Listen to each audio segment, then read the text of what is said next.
Hey guys! Welcome to this video. In this channel, I share with you my journey to personal growth, self-discovery, and living an abundant and prosperous and fulfilling life.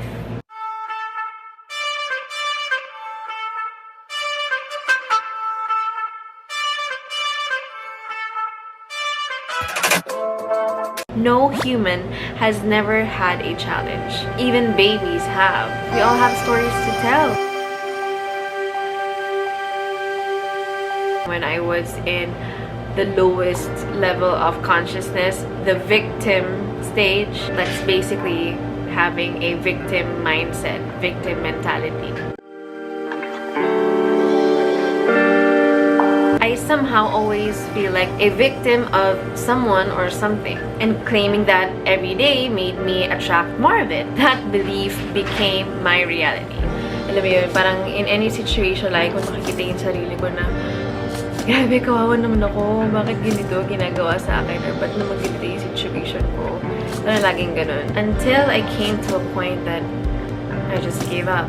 I committed suicide. I tried to commit suicide. Which is a funny story whenever I recall it because slow death pala yung pinili ko.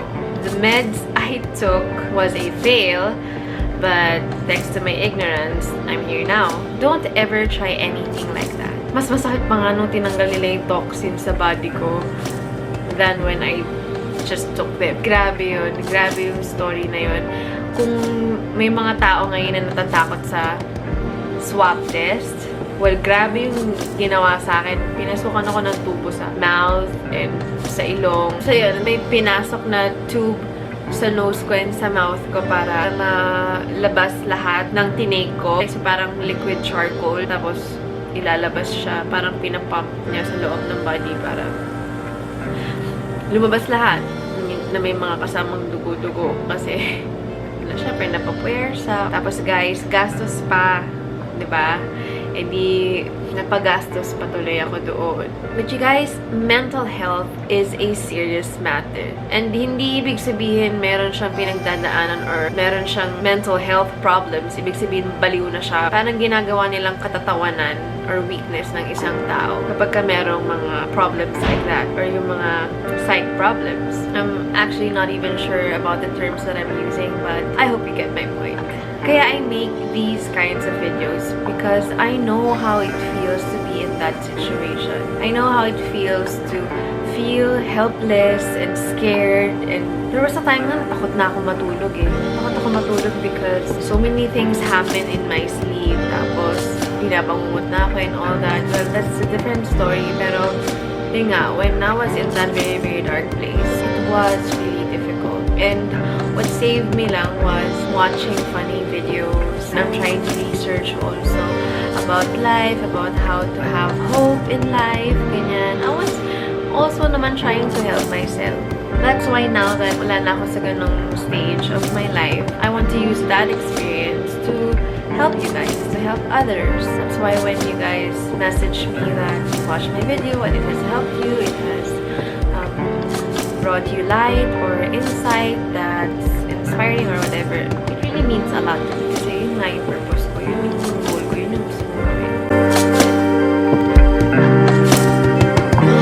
Marami akong napagdaanan since I was a little girl. Well, lahat naman tayo may pinagdadaanan. But yeah, it was challenging.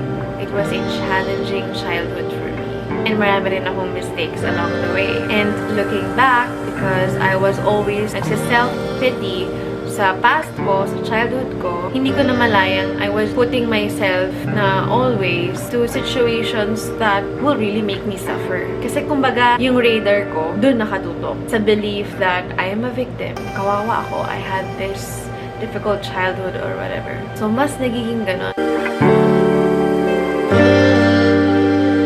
You have to help yourself. You have to do something about it. Kasi your family or your friends can only do so much. But if you don't choose to see that you can get out of it, it's gonna be more difficult or mas matatagalan ka lang. Kaya whenever I look back, I'm thinking yung mga mistakes ko in the past, ganyan, mga challenges ko, mga things that I know I've caused myself somehow. Naisip ko siguro napapakamot na lang sa ulo lagi yung mga angels and guides ko.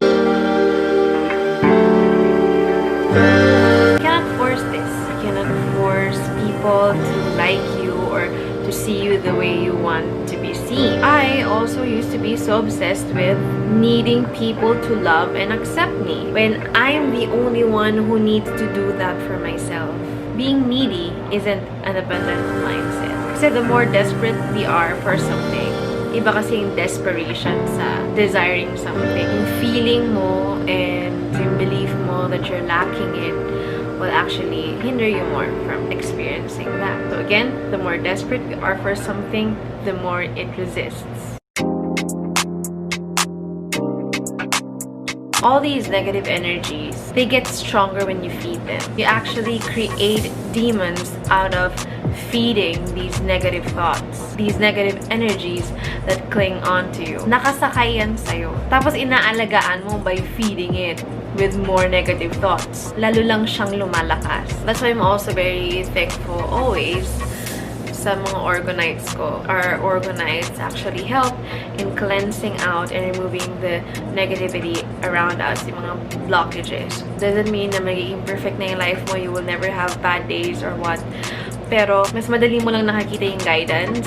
And kapag ka naka-cleanse kasi yung mga blockages sa'yo, you're more in touch with your higher self, with the source. And you get clearer messages on what you should be doing, kung sino yung mga taong dapat nasa life mo, kung anong situation yung best for you at that time, where you will learn and where you will grow. Your life is designed for you and only you. You will choose how you want to live it, purposefully or in desperation. Mamili ka na lang. As of now, what do you think? Which one are you living? Do you feel like you're actually doing something that is good for you and for other people? Or do you feel like you're on your way there? Comment it below so that we can all relate to each other, because I've been there. Minsan kasi hindi natin binavalue or naba-value this gift that was given to us, this life that we have right now, in this lifetime, in this dimension. And when you choose to use that gift to be a blessing to others, ang sarap sa pakiramdam. Hindi rin naman din perfect pa sa akin. I don't think naman na perfect na yung mga values ko and all that. I'm also still learning, and I always tell you, it's a journey. It's my journey and I'm sharing it with you to let you feel that you're not alone in this. I also have my challenges till now. Meron pa rin ako mga days na hindi ako motivated. I also have days that, ano ba to? Am I doing the right thing? Marami rin akong ganong days. Pero yun nga, what I do is I practice mindfulness and gratefulness. Knowing you or anyone around you, especially the ones that you love, can die anytime, makes you value your life and the people you love, because that way you make the best out of everything. You try to become your best self, you try to make the most out of what is there. And that's who I was before. That's what I did. When I was little, I always believed that I die early. Hindi ko alam. Meron akong ganun eh. Parang alam ko lang. And even my mom thinks that I die early. Parang meron din siyang fear na ganun. So maybe because I was really supposed to die early. I don't know. Kaya I always made sure that I tell my family that I love them. I write letters all the time sa kanila. Or make handmade gifts for them to remember me. Kasi nga, yun nga yung nasa isip ko na baka mamatay na ako tomorrow or baka mamatay na ako later, baka hindi na ako magising bukas. I want them to remember me. I want them to know that I love them. Ganyan-ganyan. Lagi akong ganun dati. Hanggang napagod na ako kakaantay na mamamatay ako. Nakalimutan ko na. I forgot about it. I forgot na about that belief na mamamatay ako. Or siguro, life happened. Everything we are experiencing right now is temporary. So, make your trademark in this world. Not everyone will see me or remember me as a blessing sa kanila. But that's okay. That's their journey. But one way or another, I was a lesson to them. And that's what this life is about. Taking responsibility of our lives without self-hatred is the best we can do for ourselves. I used to blame my childhood and the people who hurt me for all my sufferings, or myself by not being enough. And when you're in that loop, andyan ka lang, paulit-ulit ka lang nandyan. And I was there for quite a while also. And it's so sad to be there. Lahat ng nangyayari sa'yo, even when it's an opportunity for something great, you miss them kasi hindi yon yung nakikita mo. Or sometimes, you sabotage them yourself unconsciously kasi nga you attract suffering. So yes, own your mistakes and also forgive yourself every time. Forgive yourself over and over and over again. Kaya siguro akong mas forgiving and less judgmental and more empathetic now because ang dami ko nang napagdaanan. And I reflect and look for what can be learned from my struggles. Now, about the people that have caused you pain in the past, everyone has their own journey. Hurt people. Could be intentionally or unintentionally. We don't know what other people are going through or have gone through. Remember Maleficent and the Sleeping Beauty? There's always two or more sides of the story. Diba dati hindi naman natin alam na, ganun pala si Maleficent. Kasi napapanood natin yung Disney version of the Sleeping Beauty. Diba? Parang nakikita lang natin yung ginawa ni Maleficent doon sa family, ganyan. Pero, nung tinignan naman natin from Maleficent's perspective, everything changed, diba? People actually loved her more. Let's take this as an example. Children sometimes blame their parents for how they were raised, especially when these create traumas in their lives. It's easy to say, masama kasi siyang ina, masama kasi siyang ama, kasi nagawa niya yan. But when you look at their situation, when you see their situation in their eyes, pag nalaman mo yung mga pinagdaanan nila and yung beliefs nila, you'll understand them more. Now, I still have people I dislike or get annoyed with, but what I always say is, siya yan eh, or choice na yan eh. Because that's their life and that's their story. But you can still choose how other people will affect you like any situation. Kung ano mang nakita mo sa kanila, kung ano mang ginawa nila sa'yo, it's still up to you how you want that situation or that person to affect you. You will still give that permission. It's okay to feel hurt. It's okay to be hurt, to be offended. In fact, we have to acknowledge that. Any negative charge is valid and should be felt and understood. And your healing process may take time, may take more time than others, but that's okay. May compare yung healing process mo sa ibang tao because this is you. Like I said, that's you, that's your life. You have your own pace. But it helps to remind yourself, what can you do for yourself to help yourself and remind yourself that this is part of life. This is part of my journey. Sometimes we're up, sometimes we're down. But we can always get back up. The me last year is far from the me today. And I see that in a good way because I choose to grow. I always look around, no? Kasi ang ganda ng malalaking trees siya. So puro greens and I can see the clouds. That's why if you'll notice, lagi akong nakatingin sa labas. So there, I told you that looking back, especially when I look at my journals or my diaries or whatever, I know that the person I am today is far from the person I was last year or last year. And iba na rin yung quality of life ko ngayon than back then because I always choose to grow. Ayun yung mga birds. And we can all do that. We're actually all growing naman. Pero it's different when you're choosing also to grow with your growth. Ano mo yun? When you're not resisting your growth. Iba rin kasi yung knowledge lang. Iba lang yung as a matter of fact. You really use your knowledge or your learnings to transform you, to transform your life. And when we go through a transformation, that's irreversible.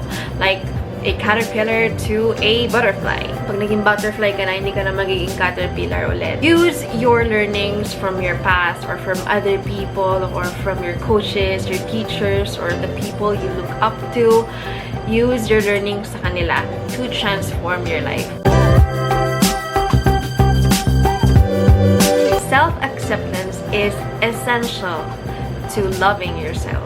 And there are many ways that you can learn to love yourself more and accept yourself more. But let me tell you, this is natural to us. Huwag niyong isipin na wala ng pag-asa, hindi ko magawang ma-accept at mahalin yung sarili ko. I just need someone to do it for me. No, it's natural to us. You were born na hindi tayo nahihiya or nagtatago sa mundo. You were born na hindi tayo nagpre-pretend to be someone we're not. But with our inherited beliefs and experiences, fears and traumas come up. But the good news is we can also overcome all of these by facing and dealing with them with compassion. We can actually rewrite our beliefs and let go of the old ones. I know I have. Marami ako mga beliefs na na-discover ko na, ganito pala kasi yung belief ko noon. Kaya ganito, ganyan. And until now, I'm still doing that. I'm still discovering yung mga beliefs ko that are limiting me. And that's okay. I'm still in this journey, like I told you. And I'm just enjoying it. I'm just enjoying every stage of it. And I'm making the most out of it. At least trying to. And yun nga, working on it. Many of the conflicts that we have within ourselves come from the feeling that you are not enough. Some people push other people away and sabotage their relationships because they think deep inside that they do not deserve love, nor are they capable to love. Could be because as a child, they never felt the love and acceptance that they needed from a parent. And other people naman, they attract abusive relationships because deep inside, one of their beliefs include that they deserve that. Pwedeng nung they were children, when someone does something to them, sinasabi sa kanila, well, that's your fault, you deserve that, ganyan. So, minsan, ganun yung effect sa bata. When they grow up, they just attract abusive relationships, or could be worse, could be even worse than the example that I gave. Yun lang yung ibig ko sabihin, that may mga pinanggagalingan yung mga beliefs natin ganun. Some people naman don't like to take risks in life, in love, in business because they think that they're not enough. While others naman risk too much without caution or caring about themselves, they also don't think that they're enough. At yun ang naging effect sa kanila. To believe something na hanggang lumaki na sila, yun na yung beliefs nila. I learned this from Marissa Peer. Now, she teaches people to write sa bathroom mirror nila na I am enough para maging reminded sila every day that they are enough, that they can do what they want to better themselves because they can and they're enough because we actually all are. What you can do is, if you're also working on yourself, working on your self-love and self-acceptance, you can also write an affirmation that you will see every day. You can write it din sa bathroom mirror nyo. You can also set it as a wallpaper. You can set an alarm for something, for an affirmation that you want to remind yourself about yourself. Siguro yung mga strengths mo, or yung mga affirmations like, you're wonderful, you're brave, you're strong, ganyan. You can write that down somewhere where you can always see it, where you can always be reminded of it, para lagi mo siyang maaalalang gawin. Not to think that you are that. Let it be a daily reminder to you. Program yourself to saying, thinking, and feeling this. And I'm actually going to add something from Teal's one naman. Because I know how saying something positive, when you don't truly feel it to be true, just worsens it. Parang pinapalala lang niya yung naramdaman mo. Minsan kasi, yun nga, may mga times when we're so negative, and then when we say an affirmation, instead of us feeling good about it for others, it doesn't work for others. Parang lumalala lang lalo because they feel like, no, I'm not amazing. I'm not like this. I'm not yet there. Gratitude for what you currently have and what you currently are and your achievements, and acknowledging the things that you love about yourself and your life, like I've taught in the previous videos about journaling, is very helpful. Now, every time you're reminded of the affirmation that will help you feel loved and help you feel like you are enough, Think about the details about why you should feel, why you should believe that you are enough. Think about talents that you have, the gifts that you have, yung abilities nyo that not everybody in the world has. Even nga our senses, diba? Hindi naman lahat kompleto ang senses. So, if you have them, if kompleto sila sa'yo, be grateful. If meron mang kulang sa'yo, think about all the other things that you have, that you can do. Really feel how happy or how proud you are about these things. And own it. Different for each one of us. For me, thinking about the things that I've gone through in the past remind me of how strong I am. Thinking about the good things that I've done and the impact that I have in other people's lives makes me feel that I'm worthy of love. Thinking about my talents and things that I'm capable of doing, like singing, dancing, and that I have a body, a mind that I can choose to nourish. I am a soul in this body always reminds me that I can do greater things. I can contribute more. And the fact that I'm able to forgive others reminds me that I can also forgive myself, that I should also forgive myself. Like, kung nire-remind ko sa sarili ko na kung itong mga taong to nga napatawad mo, ba't hindi mo mapatawad yung sarili mo for your mistakes? Thinking about all the material things that I have now that make life comfortable for me and my family makes me feel blessed. Thinking about the amazing power of the human mind given to us that we can create and communicate with also makes me feel grateful and happy. Things that make me feel good and grateful aren't always going to be the things that will make you feel the same. So find the things that will make you feel grateful. Find the things that will make you feel happy.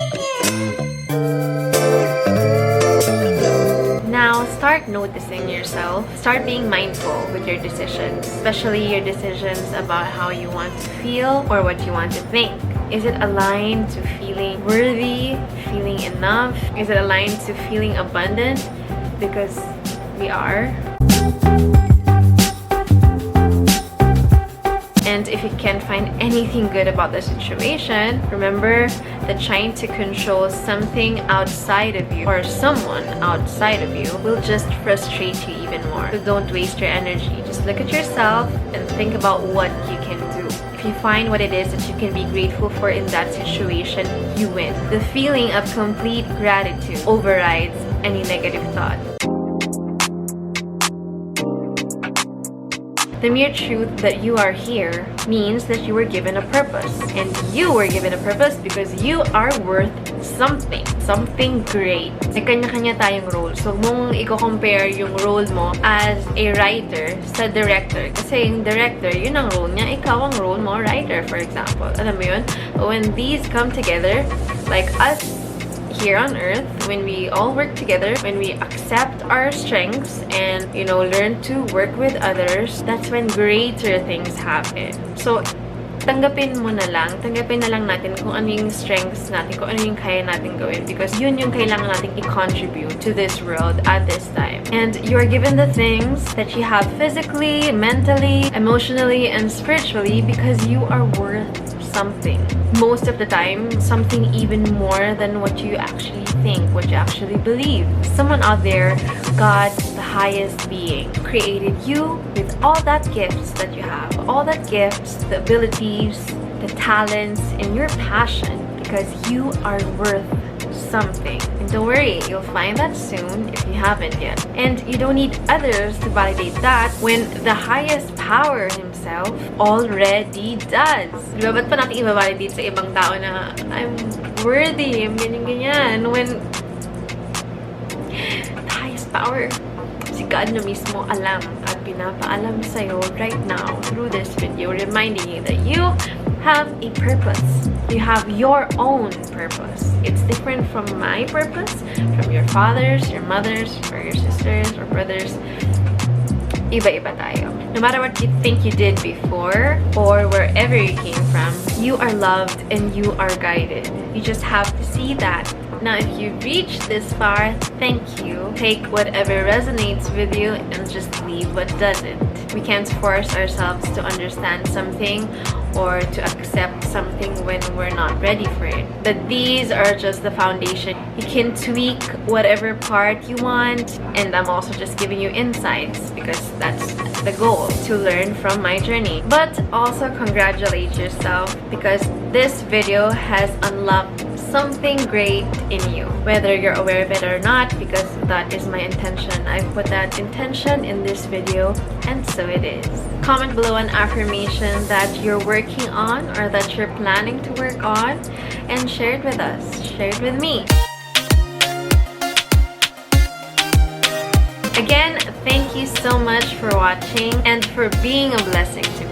When you subscribe, remember to tap the notification bell. That way you'll get notified for new uploads like this if you've gained an insight or an inspiration from this video, and share this video to anyone who might need it. Again, I am active on my social media accounts. I have Instagram, Facebook, and Laika. Blessings upon us all. I love you and thank you. Today we are going to, tonight or